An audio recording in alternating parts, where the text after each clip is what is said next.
Comment tu vas? Bien, et toi? Ouais, génial. Comment ça se passe depuis hier? Bah bien. Tu sais qu'il y a des gens qui me disent le matin, mais qu'est-ce qu'il a celui-là? Il m'envoie des chats comme ça. Qu'est-ce qu'il a celui-là? À chaque fois, il me donne l'impression qu'il s'est levé du lit.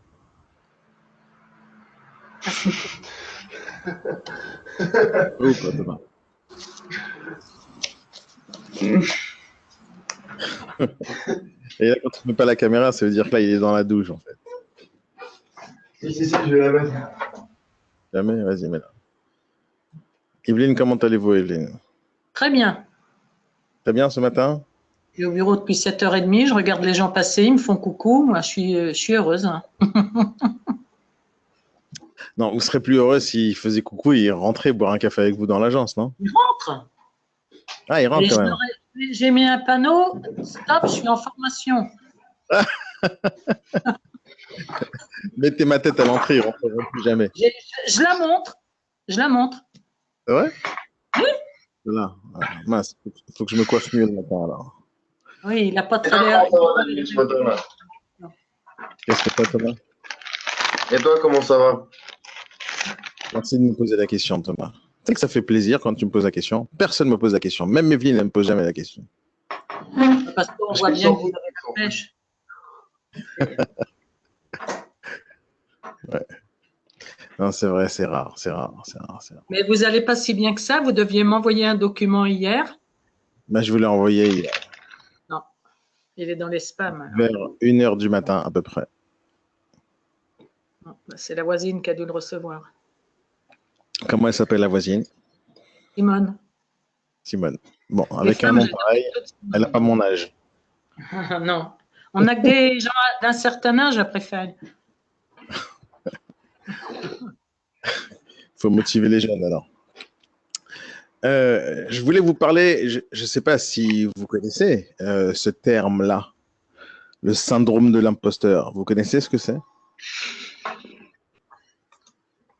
Non, je vous en parlais d'une manière sérieuse. Hier, j'en ai parlé un peu à quelques négos, mais je voulais savoir, c'est pas de la rigolade, ça. Vous connaissez ou pas, Evelyne, ce terme-là, le syndrome de l'imposteur?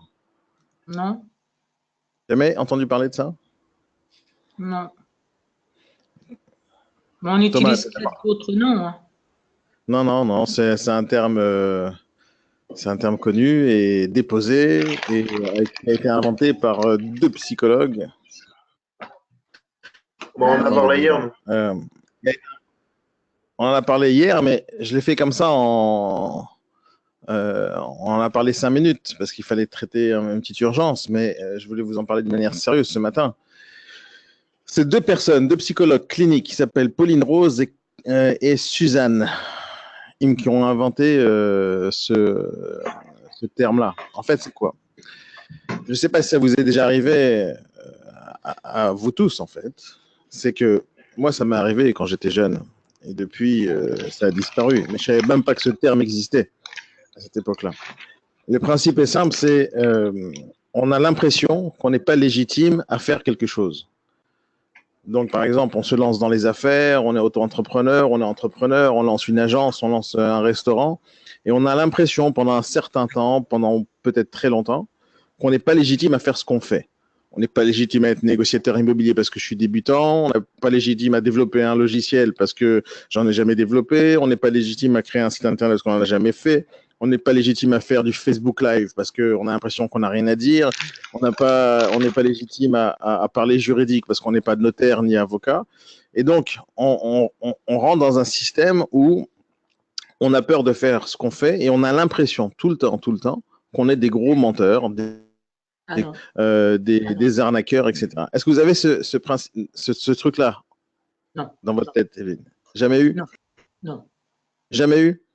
Non, moi j'essaie de faire les choses. J'ai trop peur de mal faire, donc et quand je sais pas faire, j'appelle le notaire.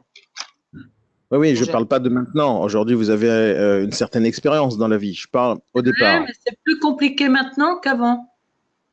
Oui, ça c'est vrai. Vous l'avez dit et répété, hein, si on ne se met pas au goût du jour, on va mourir. Ça, c'est une évidence. Ça, c'est une évidence, mais ça marche pas que c'est pas que dans l'immobilier que je dis ça. C'est pour n'importe quoi. Hein. Toutes les choses qui se passent aujourd'hui dans le monde sont en train d'évoluer dans plein de directions. Regardez, je vous montre un flyer que j'ai récupéré d'une agence immobilière chez qui j'étais en formation. Alors, c'est même pas eux, c'est pas ceux qui étaient en formation qui m'ont donné ce flyer, c'est pas eux qui l'ont fait, c'est leurs concurrents. Ils ont dit, mais comment on fait pour se battre contre ça? Les mecs, ils font des visites virtuelles. Comment on peut faire pour les battre? Alors, j'ai dit, la première chose, c'est pourquoi tu fais pas la même chose? Si jamais tu as peur de ça, ça représente 50 balles et ça y est, tu as ton petit casque. Tu vas prendre un abonnement il y a plein de logiciels aujourd'hui qui font ça et ça coûte rien. C'est-à-dire, si tu as peur de la technologie, c'est normal que tu vas te faire battre. Le mec, il a pensé à ça avant toi. Bouge-toi les fesses. Donc, il y a plein de choses à faire, mais là, le syndrome de l'imposteur, c'est pas ça. C'est à un moment donné, c'est pour tous ceux qui sont en général autodidactes, auto-entrepreneurs, entrepreneurs, qui pensent que leur idée est bonne. Pendant un certain temps, ils ont une sorte d'impression qu'ils ne sont pas capables et aptes à faire leur propre métier. Parce qu'ils pensent, parce qu'ils n'ont pas d'expérience, parce qu'ils n'ont pas fait les. Hein, comment? Qui servent à rien, non, je sais pas. C'est pas qu'ils servent à rien, c'est que même si tu penses que tu es compétent dans quelque chose, tu penseras pendant un certain temps que tu n'es pas assez compétent de faire quelque chose parce que tu n'as pas les diplômes pour, parce que tu n'as pas les diplômes pour, parce que tu n'as pas l'expérience, tu n'as pas de clients qui te disent oui, il est génial ce mec. Et donc, pendant un certain temps, tu as l'impression que tu es un imposteur. Et ça, c'est la réalité de plein de gens. C'est la réalité de plein de gens qui lancent des idées parce qu'ils sont tout neufs dans une idée, ils n'ont pas de concurrence et ils ont l'impression pendant un certain temps qu'ils sont en train d'arnaquer les gens. Donc ça, c'est vraiment un syndrome qui arrive chez plein de gens. Donc comment on fait pour surmonter ça? Pour ceux qui l'ont, ce syndrome de l'imposteur. Parce que des fois, on n'a pas le bon discours avec des clients. Et je parle, par exemple, quand on démarche un vendeur au téléphone et on est débutant, par exemple. Comme toi, Thomas, on est débutant, on parle au vendeur, on a l'impression de lui dire, si jamais je lui dis, oui, ça fait 10 ans que je suis dans le métier, ben, c'est une arnaque. Ou si je lui dis que, ben, c'est vrai que c'est une arnaque, il ne faut pas dire ça. Ou si je dis, vous inquiétez pas, je vais bien m'occuper de vous, alors que tu ne sais même pas comment tu comptes t'occuper de lui parce que tu ne l'as jamais fait encore. Donc, tu as l'impression que tu mens et tu arnaques. Mais ça ne veut pas dire que tu n'as pas vraiment envie de bien t'occuper de ce client-là. Et donc, cette problématique-là, elle existe chez plein de gens. Et la meilleure manière de surmonter ce genre de problème où tu penses que tu n'es pas apte à faire une chose, où tu penses que tu es tout simplement un imposteur, la meilleure manière de faire, c'est de faire. En fait, plus tu vas exercer, non mais c'est la réalité. Si la première fois que tu fais quelque chose et que tu as cette sensation-là, que tu n'es pas crédible, que tu n'es pas légitime, ça, c'est la première fois. La deuxième fois que tu vas le faire, tu as déjà une expérience d'une fois derrière toi. Et cette expérience-là, elle va te permettre de dire, je l'ai déjà fait. Quand tu le fais 2 fois, tu as déjà 2 expériences derrière toi. Et donc, la troisième fois, tu dis, je l'ai déjà fait 2 fois. Mais quand tu l'as fait 100 fois, derrière toi, tu as 99 tentatives, 99 essais et peut-être 99 réussites. Et donc, derrière, tu n'es plus du tout un imposteur. Tu le sais maintenant. À l'époque, tu pensais que tu étais un imposteur. Aujourd'hui, tu sais que tu ne l'es plus. Et il n'y a pas d'autre réelle possibilité de surmonter cette sensation-là. Alors, c'est une sensation, c'est pas la réalité. Hein. Moi, ça m'est arrivé très souvent, en tout cas dans ma vie, où à chaque fois que j'ai fait des nouvelles choses, à chaque fois, je me dis comment je vais faire pour créer ma crédibilité, ma légitimité sur un certain marché. Et aujourd'hui, ce que je fais maintenant, personne m'a donné un diplôme. Écoute, à partir du moment où tu es un professionnel de l'immobilier, ça marche pas comme ça. Il s'est passé tout simplement 15 ans pour que j'accepte l'idée d'être un formateur. Parce que tu peux pas dire je suis formateur quand tu connais pas même toi-même ton métier comme il le faut. Il faut être complètement fou pour se mettre en face de gens et leur dire ce que tu fais, c'est pas bien. Faut être débile, faut accepter la critique, mais avoir une peau épaisse comme ça pour que les gens te disent t'es un rigolo, tout ce que tu racontes, c'est des salades. Donc moi, je suis pas fou. J'ai mis beaucoup de temps à accepter le fait que j'avais quelque chose à apporter et qu'il fallait faire quelque chose dans ce sens. Mais si jamais tu n'es pas crédible avec toi-même, c'est-à-dire que tu n'as pas confiance en toi, tu es foutu. Donc ça, c'est pour un peu rassurer les débutants qui sont dans le métier. alors dans l'immobilier comme dans n'importe quel métier, hein, demain tu vends des voitures, c'est la première voiture que tu vas vendre, comment tu vas te sentir? Si demain tu vends des téléphones, comment tu vas te sentir quand c'est ton premier téléphone? Demain tu écris un article, Thomas, tu te dis ah mon article il est bien, mais personne l'a lu, alors peut-être je suis un naze, mais ça se trouve tu écris très très bien. Mais comme tu n'as pas confiance en toi, donc les choses marcheront pas dans ton sens parce que tu as peur de ce que tu fais. Mais voilà, ça c'est le syndrome de l'imposteur. C'est vraiment une idée donc qui existe, mais des fois c'est des freins chez les gens. Et il ne faut pas avoir ce genre de frein. Maintenant, ce frein-là existe. La seule chose qu'il faut faire pour surmonter ça, vraiment, il n'y a pas grand-chose, hein, c'est de faire les choses jusqu'à qu'on ait la sensation nous-mêmes qu'on est crédible. Evelyne, je me demande pourquoi vous n'avez jamais eu ça quand vous étiez jeune. Si. Ah. À quel Quand moment j'étais jeune, mais non, j'ai commencé vieille. Mais si, mais c'est encore plus compliqué maintenant. Donc, en général, les notaires trouvaient que je montais des dossiers très bien, ce qui n'était pas le cas de tout le monde. Moi, j'avais toujours, ils me disaient, on aime bien bosser avec vous. J'ai toujours peur de mal faire, quoi. Mais moi, oui, je ne mens pas. Je ne pousse pas à la vente. Il faut vraiment que les gens aient envie d'acheter parce qu'ils sont grands. Je n'ai pas envie d'avoir des reproches après. Je n'ai jamais eu de rétractation. Ça, vous avez 100% raison. Ça, c'est quelque chose que je déconseille à tout le monde de faire tout le temps. Je pousse jamais les gens à la vente. Je pars du principe que les gens, ils savent exactement ce qu'ils veulent. Oui. Maintenant, de l'autre côté, il faut savoir leur présenter les produits comme il le faut. Il faut savoir leur présenter les produits qui leur correspondent. Il faut aller jusqu'au bout des fois de la démarche. Il ne faut pas se limiter à faire une visite et ça s'arrête là. Des fois, les gens ont besoin qu'on les pousse à faire un achat. Parce qu'à un moment donné, quand on voit qu'ils sont super intéressés, ils sont super chauds, mais ils sont frileux. Là, c'est encore autre chose. Mais de pousser les gens à la vente, non. La majorité des gens, même s'ils ne savent pas ce qu'ils veulent au départ, à un moment donné, ils se font à l'idée. Mais des fois, il faut les pousser en leur disant c'est le moment ou jamais d'investir, c'est ce qu'il faut faire, etc. Mais pour ça, il faut vraiment être honnête avec soi-même, honnête avec les gens, être intègre pour justement ne pas avoir peur demain qu'on vienne nous faire des reproches. Je pense que dans l'immobilier, on ne peut pas pousser les gens à acheter quoi que ce soit. Mais quand vous dites, Evelyne, que c'est difficile aujourd'hui plus que maintenant, mais de quoi vous parlez en fait? Parce que je suis toute seule et les autres ont des agents co, des négociateurs, voilà quoi. Et moi, je fais aucune démarche, j'attends que les gens rentrent. Donc, c'est plus dur pour moi pour rentrer des biens. Voilà. Comme et quand ils rentrent et qu'ils me disent que c'est déjà dans 4 agences, bah, je dis écoutez, je suis désolée, mais j'en veux pas, quoi. Ça ne sert à rien. Hein. Ou ils les retirent. Ils en laissent qu'une.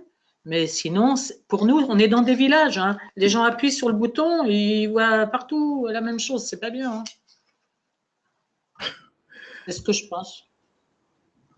Est-ce que vous êtes un peu idéologiste dans votre tête? Peut-être. C'est pas peut-être, c'est un peu beaucoup, je pense. Je pense que dans votre tête, vous avez une idée parfaite de l'immobilier et vous dites, si l'immobilier c'est comme ça, moi j'ai pas envie de le faire. Et tant que c'est pas comme ça, je le ferai pas comme je pense qu'il faut le faire. Est-ce que c'est à peu près ça votre état d'esprit? Oui. La façon idéologique de penser, elle est bien, elle est sympa, mais en réalité, c'est pas comme ça qu'il faut penser du tout. C'est-à-dire que c'est quoi l'idéologie de l'immobilier? C'est quoi le métier parfait? C'est quoi la meilleure façon de faire, etc. Est-ce que la meilleure façon de faire, c'est celle que j'aime faire ou la meilleure façon de faire, c'est celle que nos clients veulent qu'on fasse? Au final, on est dans un... Ben oui, on doit s'adapter à notre clientèle. Beaucoup d'agents immobiliers oublient un truc très important, c'est qu'on est au service de notre clientèle et on fait un métier de service. Je ne vois pas la différence réelle, c'est-à-dire il faut vraiment essayer de me le prouver parce que moi, j'arrive pas à trouver la différence. Je ne vois pas la différence réelle entre ouvrir un restaurant et ouvrir une agence immobilière. Moi, je vois pas de différence. On va me dire, oui, mais là, on ne vend pas des hamburgers. Ça n'a pas de rapport sur le fait que tu vends des hamburgers ou pas. La question, c'est quelle est la différence? Un client, il vient dans un restaurant, il commande une omelette. Ok, il vient, il n'a pas sorti son argent et le serveur, il vient lui faire des courbettes. Oui, monsieur, vous êtes combien? Ah, vous êtes deux, asseyez-vous ici, vous voulez un petit apéro, vous voulez que je vous amène du pain, de la moutarde, etc. Et on lui donne déjà du service avant même qu'il ait sorti sa carte Visa. Il va commander son petit plat, on lui amène son petit plat, il nous dit oh mais c'est pas assez chaud, attendez je vous le ramène dans la cuisine, il va mettre un truc, il va le réchauffer, ah mais c'est trop cuit maintenant, attendez je vous le change, etc. etc. Et on va pendant 1 heure traiter le client de la meilleure manière possible, en tout cas comme un roi, on lui amène tout jusqu'à la table, le mec il se déplace même pas, à peine il se lève, le serveur il vient, ah les toilettes c'est par là, parce qu'on va devancer ses besoins. À la fin, après 1 heure et demie où il a passé un bon moment dans un environnement et dans une ambiance qu'on lui a donnée, il va s'en aller. Et c'est à ce moment-là seulement qu'il va donner sa carte Visa. Et c'est à ce moment-là seulement que dans certains pays, en France, ça marche pas comme ça et c'est vraiment dommage, on va sortir un pourboire pour dire voilà, ton travail était pas mal. Et on va payer avec sa carte Visa seulement à la fin du repas. C'est-à-dire que Bah si, ça marche comme ça ici, là. très peu. Les gens n'ont pas le réflexe de payer un pourboire. Et dans plein d'autres pays, les pourboires, c'est une logique absolue. Quand tu donnes le petit pourboire de genre 10 centimes dans un café, j'appelle pas ça un pourboire. Le mec, il va devoir attendre 153 ans pour pouvoir s'acheter un pneu. Ah oui. Au moins ça, moi je laisse 100 € quand même. Ouh, c'est génial. Il y a des pays où les gens ils donnent des 10 et des 20 et des 30 et des 50 dollars parce que ils savent tous que c'est le salaire du serveur. Et donc les serveurs sont bien payés parce que c'est un métier dans certains pays. Mais ce que je veux dire, c'est quoi? C'est que pendant 1 heure et demie, le client il est là à faire ce qu'il a envie, à se faire traiter comme un roi, et on va tout faire pour qu'il soit heureux. Et personne n'a un doute que le client va pas payer. Personne n'a ce doute-là. Tout le monde est d'accord sur le fait qu'on laisse les gens manger, on laisse les gens se servir, on laisse les gens kiffer pendant 1 heure et demie, et c'est seulement après, on espère qu'ils vont payer. Mais personne n'espère. Tout le monde est certain qu'ils vont tous sortir la carte Visa parce qu'ils sont honnêtes et qu'ils vont payer. Et pendant tout ce temps-là, on a fait un service. Bon, quelle est la différence entre ça et l'immobilier? On est en train de démarcher des vendeurs. On leur dit, voilà, signez ici, vous payez plus tard. Et on va faire un travail énorme sur les vendeurs. On va faire un travail énorme sur les acheteurs. On va devancer leurs besoins. On va envoyer des mails. On va faire de la publicité. On va faire plein de choses. On va leur dire, donnez-moi les PVDG, donnez-moi le titre de propriété, donnez-moi le diagnostic. On va tout faire pour eux en espérant qu'un de ces jours, ils vont nous payer. À la différence avec le restaurant, c'est qu'on n'est pas sûr d'être payé à la fin. Alors que le restaurant, on est vraiment certain d'être payé ou pratiquement certain. Mais dans les deux cas, on va essayer de donner un service énorme aux gens. Et on est dans un métier de service. Pendant une longue période, jusqu'à il y a très peu de temps, genre il y a 1 an, 2 ans, 3 ans, où les gens ils se sont rendus compte qu'en fin de compte, on est dans un métier de service et ils ont arrêté de se focaliser sur le vendeur. À une époque, le marché était un marché de vendeurs où on se concentrait uniquement sur les vendeurs en disant les vendeurs, c'est les clients, ils sont super importants, c'est eux qui nous donnent le mandat. Si on n'a pas le mandat, on est foutu. Et on a oublié de mettre de l'énergie et du service aux acheteurs. Et ça, c'est un grave problème parce que les gens oublient que l'acheteur, c'est le client qui vient manger son hamburger dans un restaurant. C'est celui qui vient pour payer. Et l'acheteur, c'est pour lui, en fait, qu'on fait le travail. Donc la question, est-ce que le métier idéologique qu'on pourrait avoir dans notre tête, ouais, l'immobilier, ça devrait être comme ça, est-ce que c'est la bonne manière de voir les choses? Moi, je dis non, pas du tout. La bonne manière de faire de l'immobilier, c'est la manière où les acheteurs et les vendeurs voudraient bien qu'on fasse de l'immobilier. De la manière dont ils voudraient qu'on fasse, c'est la manière qu'on devrait le faire en pensant un peu plus loin. S'il y a 4 agences immobilières qui ont déjà le mandat, Evelyne, pourquoi pas vous? Evelyne? Parce que j'ai pas envie. Non, mais c'est pas la question. La différence entre le restaurant et l'agence immobilière, c'est plus facile d'aller acheter des œufs que de rentrer un mandat. Ah, mais les acheter des œufs, c'est franc prix. Dans un restaurant, on n'achète pas des œufs. Vous parlez d'omelette? Une omelette, c'est un plat qu'on nous a cuisiné. Elle est déjà faite, Evelyne, l'omelette. Les œufs sont déjà cassés, ils sont déjà cuits. Elle va dans un restaurant, elle va au Fouquet's à Paris. Bonjour, je voudrais 2 packs d'œufs et 2 complexes. Non, mais d'acheter des œufs pour faire l'omelette, c'est plus facile que de rentrer le mandat. Non, mais je ne vous ai pas parlé d'acheter des œufs pour faire l'omelette, je vous ai parlé d'aller au restaurant. Oui, vous dites que c'est la même chose, il n'y a pas de différence entre un restaurant. Bah oui, Mais je ne vous Moi, parle pas d'aller à Franprix acheter des omelettes. Je vous parle d'un restaurant où on s'assoit à table, on met les pieds sous la table et on lève la main, on dit monsieur, deux cafés. Alors, la différence entre nous, les villages, les petits villages et Paris, je pense qu'on fonctionne aussi différemment. Oui, alors vous savez que j'ai fait un podcast il y a 3 mois sur quelqu'un qui m'a dit la même chose. Oui, il y a une différence entre Paris et la province. Et moi, je vous dis non. D'abord, juste après le B-Morning, ou même tout de suite, là, je vais le rechercher tout de suite, là. Et je vais vous donner le podcast, vous pourrez écouter juste après, parce que c'est du grand n'importe quoi de penser ça. Il n'y a aucune. Alors, vous allez cliquer sur Spreaker et vous allez pouvoir l'écouter. Je vais le faire maintenant. Mais il n'y a aucune différence entre Paris et la province. Les gens pensent ça. Et vous allez me dire pourquoi vous pensez ça. Pourquoi vous pensez qu'il y a une différence entre Paris et la province? Déjà, sur nous, sur la côte, on n'a pas d'immeubles. Donc, c'est plus les petites maisons. Alors, vous ne parlez pas de différence dans l'immobilier, vous parlez des types de produits. Ben oui, c'est. Je suis d'accord avec vous. Oui, oui. Il y a une différence avec les produits, oui. Ouais. Mais mis à part ça.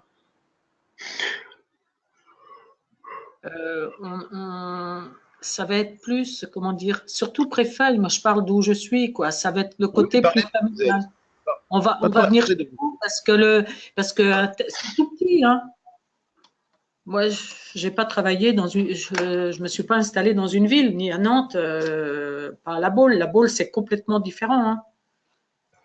Oui, oui, mais vous dites que c'est différent de Paris. Voilà, regardez, j'ai fait un podcast, épisode 11, 1er janvier. C'était il y a quand même un certain temps. Donc, je vais vous l'envoyer là maintenant, le lien. Vous allez pouvoir l'écouter tranquillous. Mais dites-moi, pourquoi vous pensez qu'il y a une différence? Explique-moi la différence. Heureusement que mon fils n'est pas là parce qu'il dirait, tu vois, t'es nul. Non, je ne dis pas que vous êtes nul. Je suis en train d'essayer de vous expliquer, mais oui, j'ai envie de comprendre. Je sais que je suis un peu… Oui, oui. Non, c'est pas ça. C'est que il faut être capable, à n'importe quel moment dans votre vie, à n'importe quel âge, peu importe qui vous êtes. Vous savez qu'il y a des jeunes, beaucoup plus jeunes que vous, Evelyne, qui ont ça, je me doute. le même état d'esprit que vous. Le même état d'esprit que vous. C'est-à-dire qu'ils sont fermés. En ce moment même, je suis en train de regarder un film en 3, 4, 5 fois parce que des fois, j'ai pas le temps. Je regarde un quart d'heure, après, je m'endors tellement je suis fatigué. Mais non, mais c'est vrai. Des fois, Moi, c'est le Loup de Wall Street là, que j'ai regardé en 7 ou 8 fois. Là, il était trop long, putain de film. Ouais. Donc, je suis en train de regarder un film sur des gens qui sont complètement fanatisés par les trucs comme l'islam ou autre. Ils sont complètement dans un monde comme ça où on les empêche de regarder à droite ou à gauche. On leur dit c'est comme ça la vie, c'est comme ça la vie, il faut absolument être comme ça, etc. Et c'est à des jeunes qu'on fait ce lavage de cerveau. Et à un moment donné, peu importe l'âge, c'est où on est ouvert d'esprit ou on ne l'est pas. Où on a envie de penser comme ça et de ne pas changer d'avis et de dire voilà, c'est moi qui ai raison et point à la ligne, où on est capable d'être ouvert d'esprit. Moi, je pense être quelqu'un d'ouvert d'esprit et dans tous les sens du terme. C'est-à-dire, j'écoute, je pense même des fois que j'ai tort, et quand j'ai tort, je ferme ma bouche, je vais écouter, je vais étudier, et à la fin, je viens avec une autre conclusion, et pendant un certain temps, je pense avoir raison, et jusqu'à quelqu'un me prouve le contraire.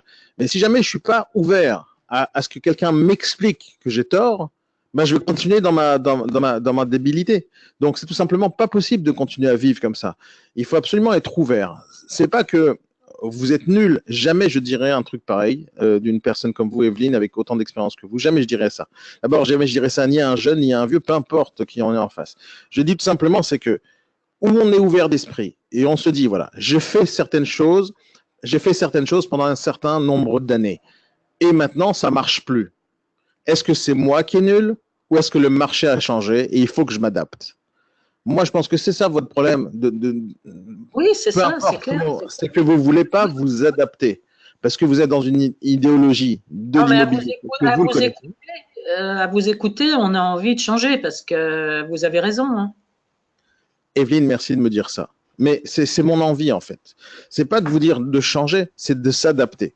Ça se trouve, dans votre domaine, il y a des choses différentes à faire que j'aurais pu appliquer à Paris. Et ça, c'est obligé. Il y a d'autres manières d'aborder les gens, il y a d'autres produits, il y a d'autres clientèles. Des fois, chez vous, c'est saisonnier, c'est touristique, ou c'est vieux, ou il y a beaucoup de personnes âgées. OK, on va adapter le discours de cette manière-là. Mais on adapte, on ne change pas de casquette toutes les 2 minutes. Hier, je faisais de l'immobilier, demain, je vais faire autre chose, je vais vendre des pizzas.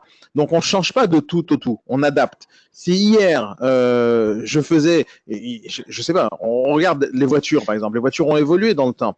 À une époque, les garagistes avaient une énorme importance en termes mécaniques. Ils devaient prendre des outils, réparer eux-mêmes à la main, etc. Ils devaient avoir une certaine expérience pour vérifier quel était le problème. Ils écoutaient le moteur pour savoir quel était le problème dans la voiture. Aujourd'hui, ça se passe plus comme ça. Aujourd'hui, on rentre dans le garage. Le garagiste, il prend une grosse machine, il met une prise dans le moteur et électroniquement, la machine, elle sait exactement quel est le problème de la voiture. Mais les garagistes n'ont pas disparu pour autant. Il y a toujours des garagistes, sauf ils font le travail différemment. Si maintenant un garagiste dit j'ouvre un garage aujourd'hui et je travaille à l'ancienne, il fait faillite à la première minute où il ouvre. Donc l'idée c'est, est-ce que j'ouvre un garage en faisant les mêmes techniques d'avant, avec les moteurs d'avant, avec les anciennes machines d'avant, ou je dis j'ouvre un garage pour donner un service de qualité aux clients d'aujourd'hui qui ont des voitures modernes d'aujourd'hui. Et aujourd'hui, vous êtes... Comment ? 2.0. Oui. Fred, il me dit, j'ai une anecdote. Mais ouvre ton micro, Fred. Et raconte-nous ton anecdote. On a tous envie d'écouter. Salut Jonathan, salut Frédéric, pour ceux qui viennent de se connecter avec nous. Donc, l'idée, c'est ça, Evelyne, c'est de ne pas dire jamais que vous êtes nul. Ça, d'abord, c'est un truc que je dis à mon fils tout le temps.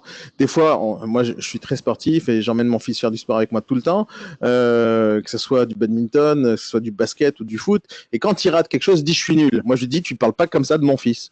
Et c'est à mon fils que je dis ça. Je dis « non, tu ne parles pas comme ça de mon fils. Tu n'es pas nul, tu as raté, c'est tout ». La dernière fois, on a fait une compétition de judo. Enfin, il a fait une compétition de judo. Et pour la première fois, il a perdu un match sur 4. C'est-à-dire qu'il a fait plusieurs compètes et à chaque fois il gagne, mais il dort, etc. Et pour la première fois, il s'est fait battre par un gars qui était beaucoup plus fort que lui, c'est vrai. Mais il aurait pu le battre, sauf qu'il n'a pas battu. Et il a pleuré, parce qu'il a 8 ans, parce qu'il a perdu. Et moi je dis, pourquoi tu as perdu ? Tu as gagné 3 matchs, tu en as perdu 1. Tu n'as pas perdu. Tu as perdu un match. Et maintenant, tu sais ce que tu as perdu. Maintenant, il faut que tu t'améliores. Mais il n'arrivait pas à surmonter ce truc-là. Mais l'idée, c'est ça. C'est est-ce qu'on pense réellement qu'on est nul ou on est ouvert d'esprit en disant, voilà, je ne sais plus faire. Comment je fais maintenant pour améliorer ma méthode ? Je ne sais plus faire. Voilà, je suis plus au goût du jour, comme vous l'avez si bien dit tout à l'heure. Je ne sais plus faire. Voilà, j'ai été dépassé par les événements. Voilà, je ne sais pas faire Facebook, je ne sais pas faire ci, je ne sais pas faire ça. Donc l'immobilier, c'est nul. Je change, j'arrête. Ou je dis, je m'adapte. Et s'adapter, c'est le mot. C'est rien d'autre. C'est pas je suis nul, c'est je m'adapte. Voilà, je suis pas adapté au marché d'aujourd'hui. Je m'adapte ou j'arrête. C'est une option aussi. Je peux dire voilà, j'arrête l'immobilier parce que la façon dont c'est fait aujourd'hui, ça me plaît plus. Il y a plein de choses comme ça dans ma vie où aujourd'hui j'ai dit j'arrête parce que de cette manière-là, j'ai plus envie de faire. Et j'arrête net parce que j'ai pas envie de me prendre la tête sur des trucs qui sont pas assez ni rentables, ni assez intéressants pour moi, ni assez excitants, ni rien. Donc j'arrête net et je me prends pas la tête. Mais c'est important d'accepter ce mot-là. Je suis inadapté au marché actuel et de pas avoir peur de faire des changements.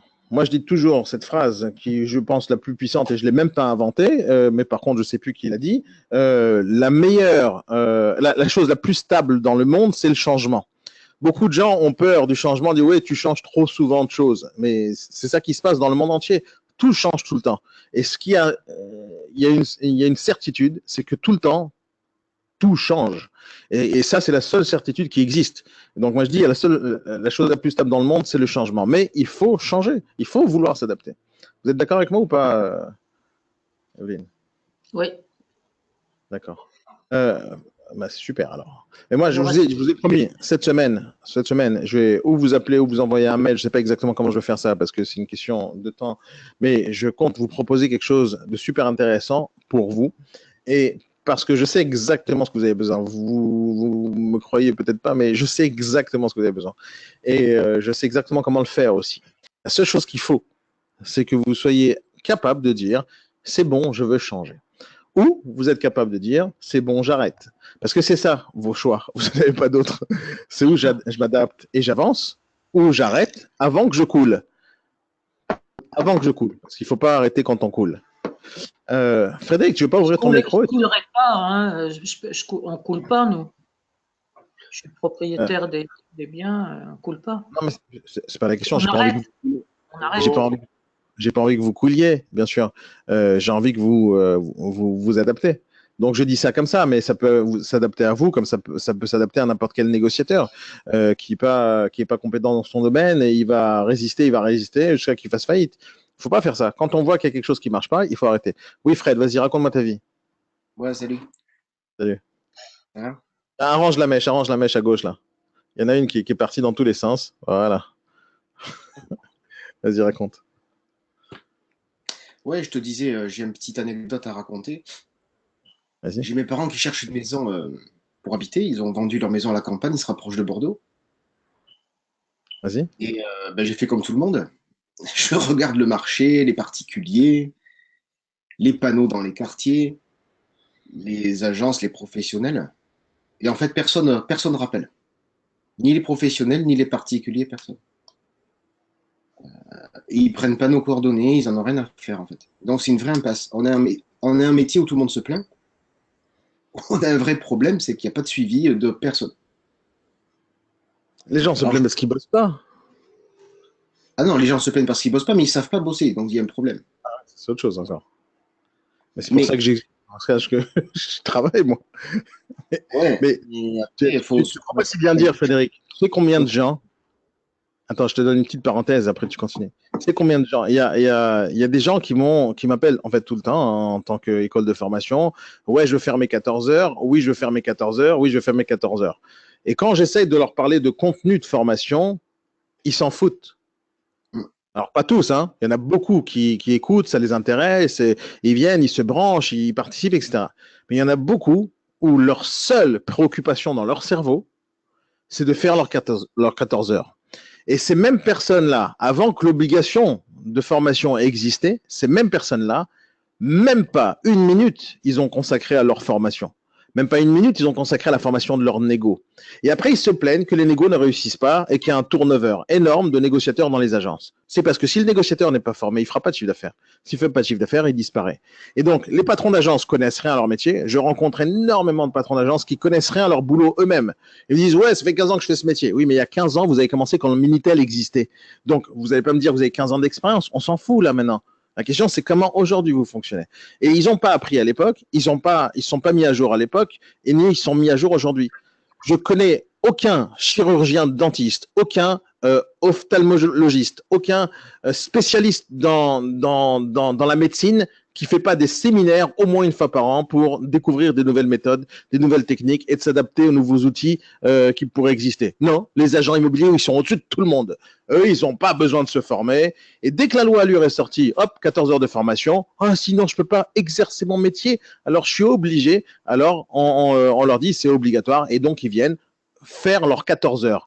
Ils viennent en formation des fois. Ils se branchent en vidéoconférence. Parce qu'ils ne peuvent pas faire ça en présentiel. Ils ne peuvent pas rester en présentiel comme ça en train de me regarder. Donc, en vidéoconférence, ils se connectent.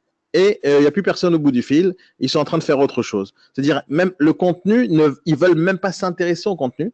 Et je ne te parle même pas de ceux qui viennent en présentiel, qui ne viennent pas pendant la journée de formation. À la fin de la journée, ils viennent, ils font acte de présence, ils signent et ils s'en vont. Parce qu'ils s'en foutent, ils ne veulent pas apprendre. Pour eux, ils sont déjà assez intelligents pour ne pas avoir besoin d'apprendre quoi que ce soit. Et ça, c'est, je sais même pas comment on pourrait appeler ça. C'est quoi? Si ça, c'est pas de la prétention, si ça, c'est pas, je sais pas comment ça s'appelle. Ils sont à un but de leur personne. Je comprends pas ça. Ces gens-là, en fait, je pense qu'ils ont aujourd'hui un certain succès dans la vie financièrement parlant. Ça leur suffit. Ah, tu crois ça, frère? Non, mais je parle de gens qui ont 150 négos et qui font 40 millions d'euros de chiffre d'affaires par mois. Mais non, je te parle pas de ça. Je parle même pas de ces gens-là. Je parle des gens qui rament du matin au soir et qui disent non, j'ai pas le temps. C'est-à-dire quoi, t'as pas le temps? C'est-à-dire quoi, t'as pas le temps? T'as 25 à faire. Des fois, je les appelle, ils répondent pas. C'est-à-dire, tu connais pas mon numéro de téléphone? Tu connais pas mon numéro de téléphone? Là, je vais faire une formation. Elle m'écoute pas ce matin parce qu'elle n'est pas encore cliente. Mais je vais faire une formation le mois prochain, en mai. 4 jours de formation, prospection téléphonique, commercialisation, vente et répondre au téléphone.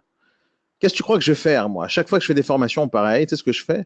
Pendant une semaine avant, je fais le client mystère et j'enregistre toutes les conversations que je vais avoir avec eux. J'enregistre un log où je dis, voilà, j'ai appelé tel jour, telle heure, telle date, telle personne pour tel bien. Il m'a pas répondu, il m'a répondu après 3 minutes, il m'a pas laissé de message, il m'a pas rappelé, etc., etc. Et le jour de ma formation, quand ils vont me dire, oui, mais non, on est déjà opérationnel, etc., je leur prouve par A plus B à combien ils sont à l'ouest. Et les gens, ils s'en rendent pas compte tant qu'on fait pas ça. Mais dans n'importe quelle autre entreprise du monde, des entreprises qui marchent, il y a toujours un client mystère, il y a toujours des vérifications de qualité de service, il y a toujours des vérifications de qualité du produit. Non, dans les agences immobilières, rien, jamais ça existe. Jamais. Ils font pas ça. Ils se vérifient pas eux-mêmes. Jamais, jamais, jamais. Ça n'existe pas dans leur cerveau. Tu prends l'exemple en fait des agences IMO parce que tu es dans ce métier. Bon, il y a quelques années, je travaillais dans le loisir. Le loisir, c'est quoi pour ceux qui nous écoutent, hein? C'est tout ce qui concerne le camping-car, les mobil-homes, etc. Et je rentre dans une entreprise où j'étais assez motivé puisque je venais de rentrer. J'avais plein d'idées et je leur disais mes idées. Et ils m'ont dit, mais pourquoi on va faire comme ça puisqu'on a toujours fait comme ça? Et je leur ai répondu, c'est pas parce que vous l'avez toujours fait que c'est bien.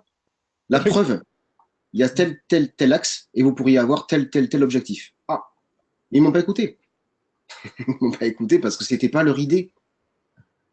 Dans son problème, tu as raison d'humilité, de reconnaître ses torts et de se remettre en question.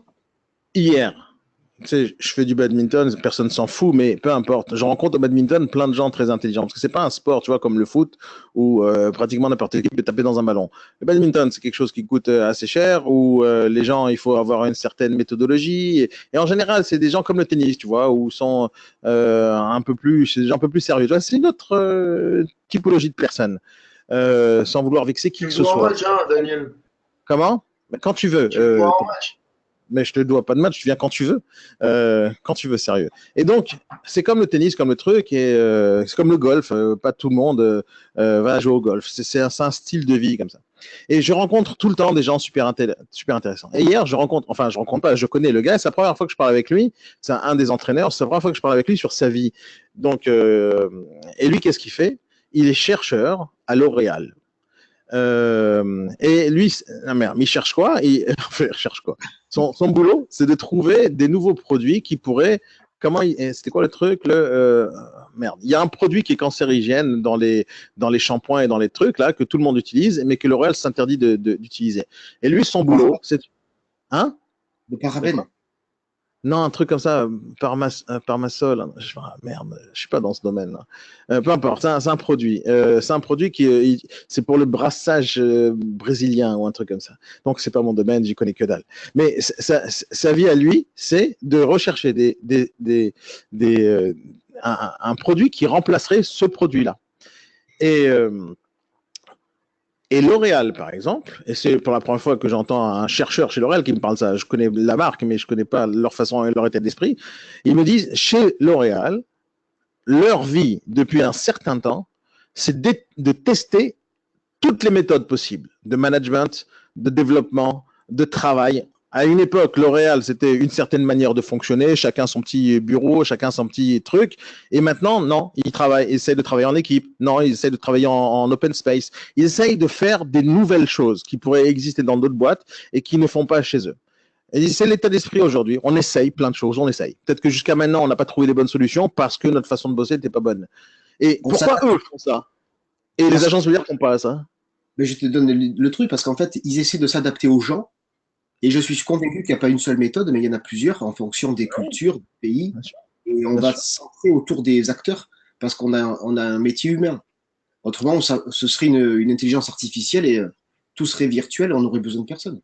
Tu as 100% raison. Et en fait, je connais ce terme-là. Et dans le développement aujourd'hui, dans le monde entier, on appelle ça l'expérience utilisateur.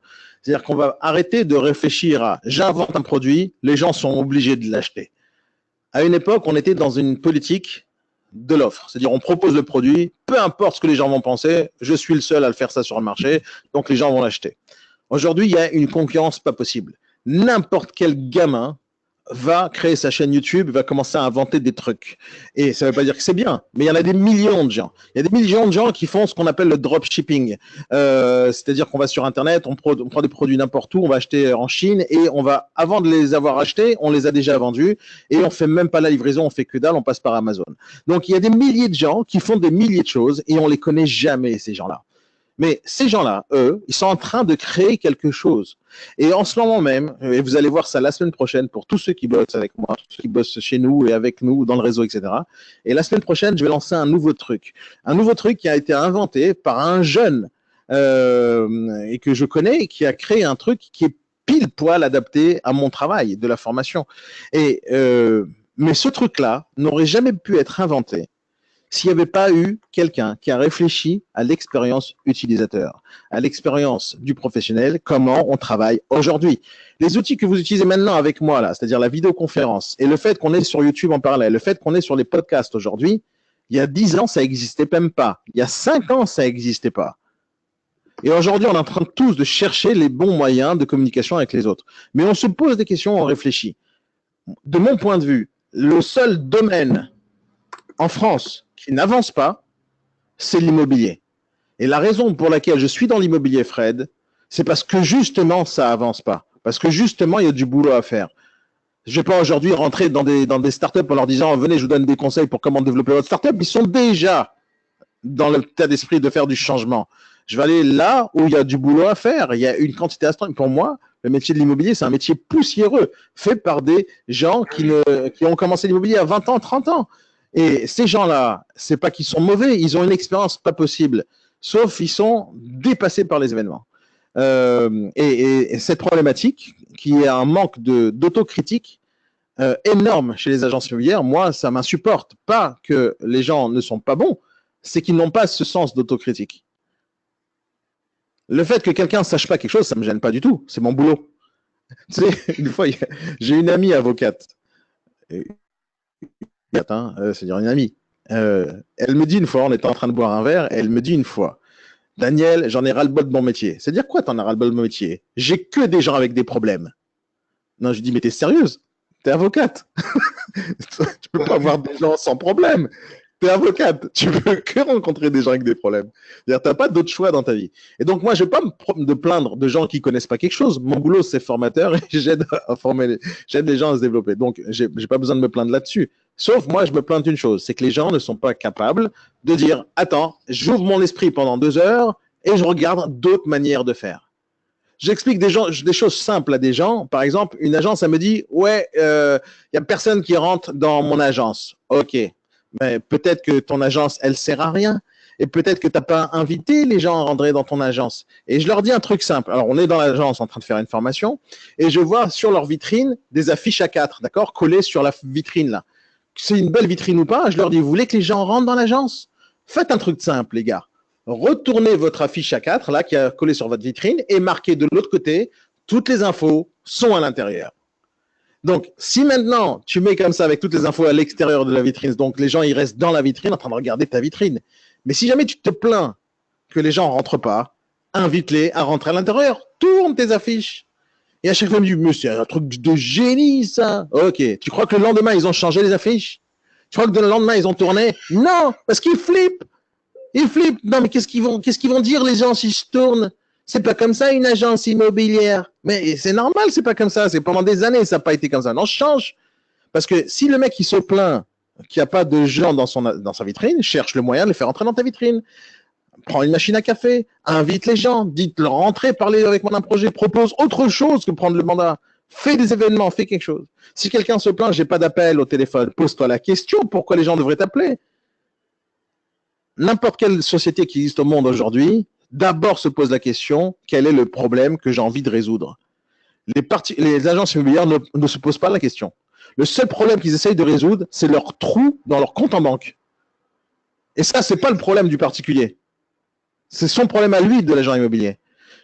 Une agence immobilière aujourd'hui qui réfléchit uniquement à son chiffre d'affaires n'a rien compris au business.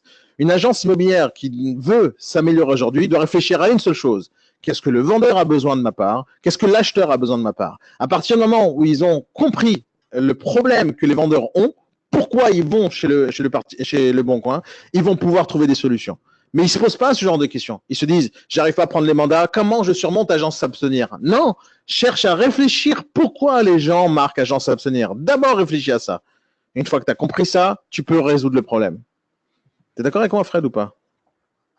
Evelyne, vous êtes d'accord avec moi? Oui. Frédéric, explique-moi ce que tu écris. Je préfère quand tu parles, tu sais. Non, mais je veux pas te couper, moi. Non, mais parle-moi. Je préfère quand tu parles. Vas-y. Non, je disais que tout ce que tu racontes, c'est la définition claire et simple du marketing. D'abord, tu as 100% raison, bien sûr. Mais très souvent, tu sais, dans les agences, des fois, j'ai des formations avec 20, 30, 40 négociateurs en face de moi, avec leur manager et leur patron d'agence. Et quand on parle de rédiger des annonces en ligne, juste avant de commencer ma formation sur la rédaction des annonces, je leur pose une seule question. Levez la main, s'il vous plaît, tous ceux qui ont un diplôme en communication.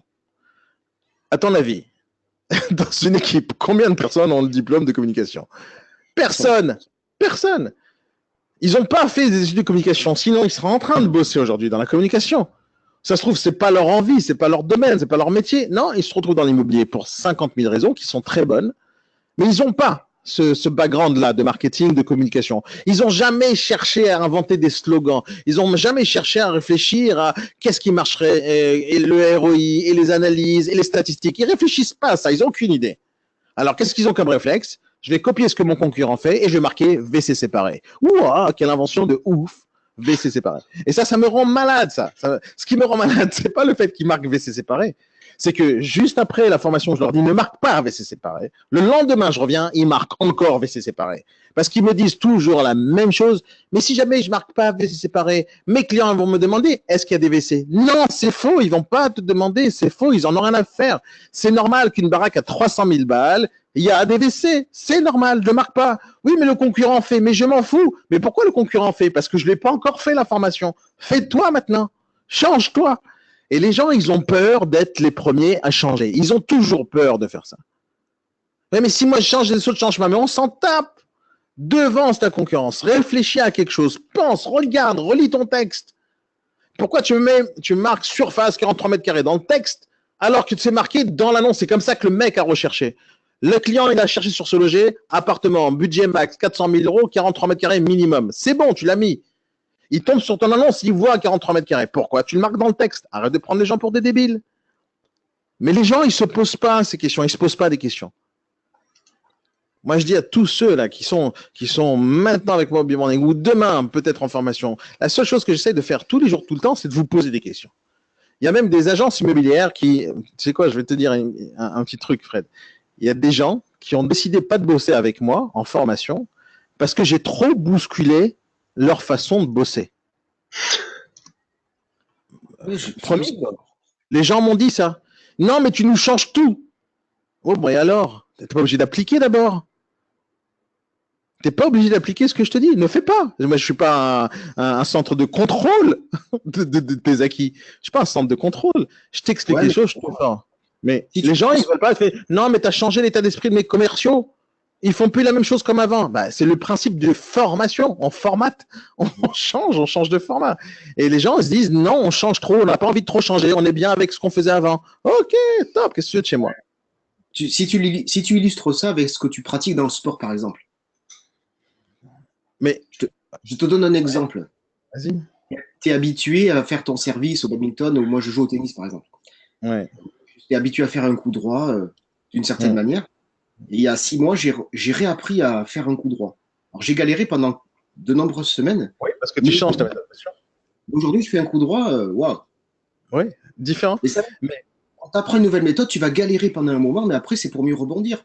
Mais les gens, les chefs d'entreprise, ils ne peuvent pas se permettre, certains, et je comprends, hein, ils ne peuvent pas se permettre d'attendre et d'avoir un moment de latence. Ils veulent du résultat immédiat. Et tu as 100% raison. On a peur du changement. C'est exactement ça. Les gens, ils ont peur du noir. Quand tu éteins la lumière chez toi, est-ce que tu flippes ou pas? Moi, non. Alors, mais il y a des gens qui flippent dans le noir. Ils flippent. Qu'est-ce qui va se passer? Attends, il n'y a que la lumière qui est partie, c'est tout. Le noir, comment on dit? La lumière, c'est l'absence d'obscurité. C'est ça le principe. Mais il n'y a pas de différence entre avant, quand il y avait de la lumière, et maintenant. C'est toujours le même chez toi. Non, d'un coup, tu t'imagines plein de trucs. Mon fils, qui avait 7 ans à l'époque, on rentre à la maison. J'avais oublié de fermer la porte. Donc, on revient, on voit la porte ouverte. Maintenant, chez moi, dans ma ville, il n'y a pas de racaille. Il n'y a pas de voleur. Et s'il y en avait un, ça serait bizarre. Pile poil, le moment où j'oublie de fermer la porte, quand je descends acheter un truc à la Franprix, il revient. Pile poil, il vient et dit c'est dans ta maison que je vais rentrer parce que je savais qu'il allait oublier la porte. Donc la coïncidence serait très grave. Mais mon fils, on revient, il voit la porte ouverte. Et tout de suite, il commence à flipper. Et je dis non, il y a peut-être quelqu'un chez nous, papa, j'ai peur. Et donc, je dis, je viens avec lui, je lui prends la main, viens, on rentre dans la maison, on regarde, le balcon, la chambre, les trucs, etc. Je dis, il n'y a personne, c'est bon? Ah, maintenant, il s'est calmé. Parce qu'il avait la peur de ce qui allait se passer. Alors, bien sûr, il a 7 ans. Il a quand même mal, ton fils, là, Daniel. Quoi? Il a 7 ans, hein, ton fils. Enfin, il a 8 ans, hein, ton fils. Et mon rôle, c'est de lui apprendre des choses. Et donc, mon On rôle, c'est de lui... on a tous eu chez peur à cet âge-là, quoi. Mais j'ai pas dit que c'est pas normal, mais je lui explique. Mais il faut lui expliquer, sinon ça marche pas. Un truc sur l'histoire du coup droit. Regarde, Fred. Moi, c'est dans mon instinct, tu vois, d'essayer d'apprendre aux gens des choses. J'ai appris quelque chose, j'adore transmettre. C'est comme ça chez moi depuis tout le temps. Et je suis pas un prof de badminton, et je suis pas un entraîneur de badminton, sauf ça fait longtemps que je pratique ça, et donc j'ai appris des choses. Mais j'ai aussi essayé d'être autodidacte dans le domaine, et je suis parti voir des vidéos YouTube de plein d'entraîneurs, de plein de joueurs, etc. Et j'essaie de regarder comment les gens font, etc. Et très souvent, quand je vais jouer, il y a toujours des débutants qui savent pas jouer et qui font un service tout pourri ou qui font un smash tout pourri, etc. Et moi, ce que je fais, c'est que je leur dis, écoute, tu devrais faire comme ci, tu devrais faire comme ça. Tiens, fais comme ça, tiens, le truc, etc. Et quand je leur donne, tout de suite, certains arrivent à changer leur méthode, tout de suite, certains s'adaptent, et tout de suite, ça marche. Tout de suite, pendant le match, je leur donne un bon petit truc, et ça change tout. Et ils me regardent, mais c'est génial ton truc. Et tout de suite, ils me posent la question. Mais quoi, t'es dans quelle équipe? T'es dans quel truc? Ça fait combien de temps que tu fais de badminton? Et tout de suite, on me pose des questions. Mais t'es champion de quoi? T'es à quel niveau? Je fais, attends, mon gars, j'ai 43 ans. Je suis incapable de faire des compètes maintenant. Je suis pas au niveau des jeunes contre qui je vais me battre. Oui, mais d'où tu sais tout ça? Et je lui dis, YouTube. YouTube. Va sur YouTube. Tout est là-bas. Sauf cherche, regarde, cherche, essaye, expérimente. J'ai le réflexe d'aller sur YouTube, lui, il n'a pas le réflexe d'aller sur YouTube. Je dis pas qu'il y a tout sur YouTube, et je dis pas que les profs que j'ai vus là-bas, ils n'étaient pas tous nazes. Il y en a un ou deux qui étaient sympas, mais il faut savoir faire le filtre, ce qui est bien, ce qui est pas bien. Et le filtre, ce qui est bien, ce qui est pas bien, on le fait grâce à l'expérience. C'est-à-dire, moi-même, je regarde une vidéo, je vais tester sur le terrain. Ça marche pas, je dis non, c'est pas terrible. Je pose la question à l'entraîneur sur place, qu'est-ce que tu en penses de cette méthode-là, etc. Et donc, je réfléchis. Donc, pour pouvoir changer les choses, il faut d'abord regarder, avoir son filtre dans son cerveau, expérimentation, tu testes et après tu choisis si tu prends ou pas. Mais la majorité des gens, que ce soit des agences immobilières ou n'importe quoi, ils ont ce principe-là, que l'expérimentation, ils ne la cherchent pas, le test, ils ne cherchent pas, cette autocritique, ils ne la cherchent pas, de dire non, je ne sais pas faire. Ils sont incapables de dire ça. Hein. Ils sont incapables de dire je ne sais pas faire. Incapables. Ils disent non, je ne veux pas. Non, mais ils ne sont pas capables de dire je ne sais pas. Ils vont raconter des salades. Ils vont dire des conneries, ils vont envoyer des mails de merde, ils sont prêts à se faire attaquer du matin au soir, mais personne ne les attaque parce que personne s'en fout. Mais en fin de compte, ils ne savent pas. Et personne ne les a critiqués. Moi, je mets un défi à toutes les agences immobilières de France d'envoyer un mail, si seulement ils avaient les coordonnées dans leur acquéreur hein, et qu'ils les gardaient, d'envoyer un mail avec un sondage, une enquête de satisfaction pour tous les clients qu'ils ont eu depuis 10 ans. Qu'est-ce que vous pensez de mon service? Est-ce que vous avez bien acheté au final? Est-ce que les conseils que je vous ai donnés il y a 10 ans, ils étaient bons? Qu'est-ce que vous avez pensé de mon négociateur? Qu'est-ce que vous avez pensé de tout ce que j'ai fait pour vous? Et je voudrais bien savoir les réponses. Moi, je les connais d'avance, les réponses. Je pense qu'ils ne le feraient pas, tu sais pourquoi? Parce qu'ils ont peur des réponses. Non. Ah, ils n'ont pas les coordonnées des gens, alors. Admettons qu'ils aient les coordonnées, ils vont dire, j'ai pas le temps de faire ça, ça me prend trop de temps, je vois pas l'intérêt. Et ça va me coûter du temps, donc de l'argent, et j'ai pas les outils, je sais pas faire, je fais pas. Ah, mais c'est plein d'excuses. On est d'accord, c'est des excuses, Fred. Oui, mais ils voient pas l'intérêt. L'argent, ça coûte 0. Donc, c'est une excuse. Ils vont pas voir l'intérêt d'une démarche qu'il va prendre. Ça, je suis d'accord. Le fait qu'ils ne voient pas l'intérêt, je suis 100% d'accord avec toi. Mais moi, je pense aussi, ou ils ont peur des réponses, ou ils ont peur que les réponses soient tellement vraies que ça les obligerait à changer. Et insidieusement, peut-être. Hein? C'est surtout ça, oui. Moi, je pense que c'est ça, Thomas, et je t'explique pourquoi. Je vous ai raconté il y a 6 mois, ou je sais pas, peut-être avant, je ne me rappelle plus, que je suis passé en 1 heure d'un carnivore à végétalien. Donc, j'ai décidé d'arrêter la viande. Mais ça s'est passé en 1 heure. Non, mais regarde pas, fais pas ta tête. Je suis pas devenu malade. J'ai tout simplement arrêté de manger de la viande. Et donc, j'ai arrêté. Maintenant, quand je dis aux gens, j'ai vu un documentaire qui m'a changé le cerveau. Et les gens, ils sont étonnés. Mais t'es sûr, le truc, non, mais peut-être ce documentaire, il est pourri. C'est pas la question. Moi, ça m'a changé ma vie. D'accord? Et quand je leur dis, tu devrais aller sur Netflix, regarder ce documentaire, tu sais qu'est-ce qu'ils me répondent tous, Fred? Parce que ça fait quelques mois que ça se passe maintenant. Ça fait quelques mois que je raconte ce truc-là. Et ça fait quelques mois qu'il y a des gens avec qui je leur dis, non, mais toi, tu manges plus de viande. Toi, Daniel, tu manges plus de viande, le carnivore numéro 1. Parce que j'adorais manger de la viande et tout. Et ils me disent, non. Et moi, je leur dis, ben, va voir ce documentaire. Et tu sais, qu'est-ce qu'ils me répondent? Ils me répondent tous, j'ai pas envie de voir le documentaire parce que j'aime la viande. Ouais, bon. Ah, comprends pas? C'est une excuse de merde, ça. Et ils veulent pas voir le documentaire parce qu'ils ont peur de changer. Parce qu'ils pensent que si ça m'a convaincu à moi, ça risque de les convaincre à eux. Ils disent, mais j'ai pas envie d'être convaincu, en fait. J'ai pas envie d'être convaincu, j'ai envie de continuer à manger de la viande. Moi, je m'en fous, je suis pas là pour convaincre les gens. Oui, Baruch, j'ai arrêté la viande. Ils se posent des questions. Oui, j'ai arrêté la viande. Et je me porte très bien. Je bouffe beaucoup d'haricots, beaucoup de pâtes, beaucoup de légumes. J'ai Pourquoi l'impression qu'est-ce d'être. qu'ils t'ont montré là dans ce documentaire là? Ben, t'as Netflix à la maison, Thomas? Non, malheureusement. Euh, Mais bon, c'est pas grave, je... Alors, allez voir, je vous mets ça dans le chat. What the elf? Et je suis pas là pour vous convaincre, je m'en fous, vous mangez de la viande ou pas. Moi, ça m'a changé ma vie, je le raconte, voilà, c'est tout, comme je raconte plein de choses. donc, je vais mater ça là. Mais je comprends mieux maintenant. Je comprends mieux maintenant. Quand je vous ai invité l'autre jour, je vous ai dit, je ferai un michoui. Vous n'avez pas répondu. Non, mais le pire, c'est que j'adore ça, j'adore la viande. C'est pas que j'aime pas la viande. C'est que ce documentaire m'a prouvé que c'est pas bon pour la santé et qu'on pourrait mourir plus tôt autant que les clopes. Alors je me suis dit, comme moi j'aime la vie, comme moi j'aime mon fils, j'aime mes enfants, j'ai envie de les voir le plus longtemps possible, j'arrête la viande, point, c'est tout. Alors c'est vrai que c'est très dur, le changement. Mais le changement, il n'est pas spécialement dur dans le fait qu'il n'y a rien à manger. Il y a des tonnes de choses à bouffer. Sauf quand on a l'habitude pendant des années de manger des steaks, de la viande, des escalopes, etc. Et d'un coup, il n'y a plus rien, on ne sait pas comment remplir le plat. Donc là, dernièrement, je regoute un peu au poisson parce que pour moi, le poisson, c'est moins dangereux que la viande. Et même le documentaire le disait, c'est la viande qui est le plus grave dans toute l'histoire. Et j'ai décidé d'arrêter un peu dans l'extrême. C'est un peu trop extrémiste pour moi et je ne suis pas trop extrémiste. Donc, j'ai tout arrêté d'un coup et là, je prends de temps en temps un peu de thon, de temps en temps du saumon, mais pas trop parce que ça aussi, c'est pas bon non plus à cause du mercure. Mais bon, on s'en fout un peu. L'histoire, c'est que je suis pas, c'est pas une religion dans laquelle je suis rentré. J'ai décidé de limiter le maximum possible de viande pour essayer d'éviter de me faire du mal à ma santé. Alors, Baruch, il me pose la question, exactement ce que traite le documentaire. Il me dit pourquoi les médecins nous disent qu'ils nous ont jamais rien dit. C'est une des raisons pour laquelle j'ai arrêté la viande, parce que quand tu découvres dans le documentaire pourquoi les médecins ne disent pas que c'est pas bon pour la santé, c'est à ce moment-là que j'ai arrêté. Parce que c'est pour te faire soigner et que tu dépenses de la thune pour leur gueule, quoi. À peu près. Faut voir. Voir le documentaire. C'est 1h30 de documentaire. Je vais pas te le raconter. C'est des scientifiques qui ont parlé de ça. Je vais pas te le faire maintenant. Et chacun pourra voir ça comme il en a envie. Mais voilà, l'idée, pour amener ça à l'immobilier, c'est la peur du changement, la peur d'être obligé de changer, la peur de se remettre en question. Cette peur-là, c'est ça qu'il faut combattre tous les jours.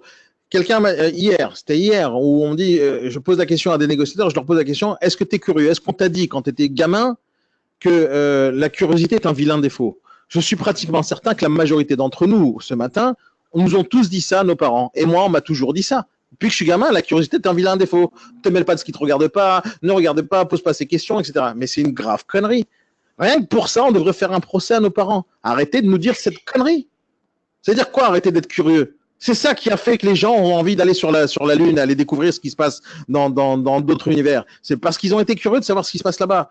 Dès que tu dis à quelqu'un arrête d'être curieux, et ben qu'est-ce qui se passe? Ben c'est de la radicalisation, c'est plein de choses. Non, regarde ce qui se passe de l'autre côté de la barrière. Regarde ce qui se passe.